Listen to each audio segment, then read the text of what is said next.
Okay, so this video was on exceptions to the octet rule. Number one, you'll never see this on the regents, but you'll see it in my class on my exam. The three examples of exceptions to octet, aside from hydrogen, which has that duet, are the first one is the one that's probably most important. These are expanded octets because they have a special way of dealing with these. So I'll just do an example and show you how it works. So expanded octets are going to be in this region right here. Okay. To have an expanded octet, you have to have at least 3 occupied energy levels. So you can't. None of these guys up here can do that. They will never have an expanded octet. All right. It tends to be phosphorus, sulfur, chlorine, iodine, bromine, and xenon. So I'll use an example with xenon because that seems pretty straightforward. Okay. The basic rule is this: when you're doing this, you're going to do the same process. So number one, you're going to get your valence electrons. 2, you're going to try your single bonds again. And the difference here is you're not going to end up being short a pair or 2 of electrons. You're going to have extra pairs of electrons. And the rule is basically this, okay? Extra pairs, okay, because you're going to end up with either 1 or 2 extra pairs of electrons, basically, will go on the central atom. The maximum number of pairs of electrons a central atom can have is 12. So you'll either have 10 pairs of electrons on this guy or 12. And you won't see any double bonds or triple bonds in these structures as well. So for example, let's say I'm doing XCF2, right? And I know we said that noble gases don't bond, but there's a bunch of compounds with xenon with either fluorine or chlorine. Okay, and their molecular structures, they're not particularly stable, and they are not something that occur in nature, but they are done in the lab, and they do have actual uses. So they're a real thing.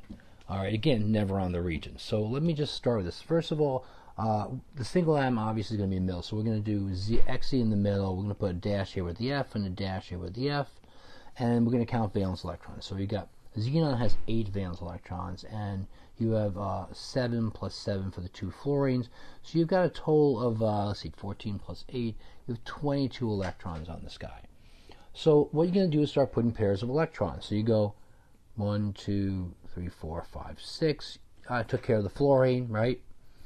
1, 2, 3, 4, 5, 6. Okay, so at this point you use 8 plus 8. You use 16 electrons. So you basically have you have 6 electrons left, and if you try to make this just octets, you just put 1 pair here and 1 pair here. The problem is that will leave you with 2 electrons remaining, and so the extra pair goes on the central atom. I'll do another example on the next slide. So another example of this would be, something like, let's say IF5, okay?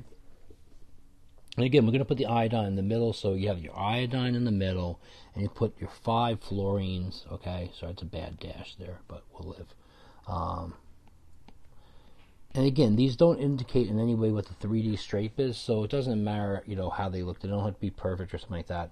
I mean, okay. Now, I've got 7, every one of those atoms has 7 valence electrons, so it's basically 7 times 6. So we have 42 valence electrons here, all right? Now, automatically, we can see there's 5 dashes around the I, so automatically we've broken the octet rule because iodine has 10 valence electrons around it. Well, okay, so now we're already down by 10 electrons, so we got 32, and so we go 1, 2, 3, 4, 5, 6, 1, 2, 3, 4, 5, 6. Keep doing it all the way around. Now, what you have here, if you feel this is really, I've got 5 times 6, which is another 30, so it's minus another 30. I got 2 electrons remaining, so I'm going to put those on the central atom. They don't have to be. I mean, you can have, there are compounds. There's something with with the 6 atoms around the central atom. That can happen too. In which case, you have no extra dots, but you have 6 atoms connected. That's expanded octets. The other 2 exceptions to the rule, which I'm going to go back to the previous slide, are boron and beryllium, and it's very specific. Like, there's no other examples. They do make important compounds that are used in industry, and therefore they're included. They also make you understand when we get to 3-dimensional geometry, there's examples they can use to test you on your understanding of the 3-dimensional shape based upon the bonding they do. Now, there are basically the following. You have boron, and boron does what's called a sextet, which basically means it is stable with only 6 valence electrons. Why this is, I don't have an answer. It just is. Okay, that's for boron. And beryllium, okay, is stable with the quartet. Again, there's only a couple compounds you can make. So, like an example would be, BF3. Now, if you count valence electrons here, boron has 3 valence electrons, and you got 3 times 7, so that's plus 21. You have 24 valence electrons here, right? The three halogens, 7 plus 7 plus 7, plus 3 is 24. So you put the boron in the center, you put the 3 F's around it, okay? And that means you've got 18 left, and you keep track, and you do dot, dot.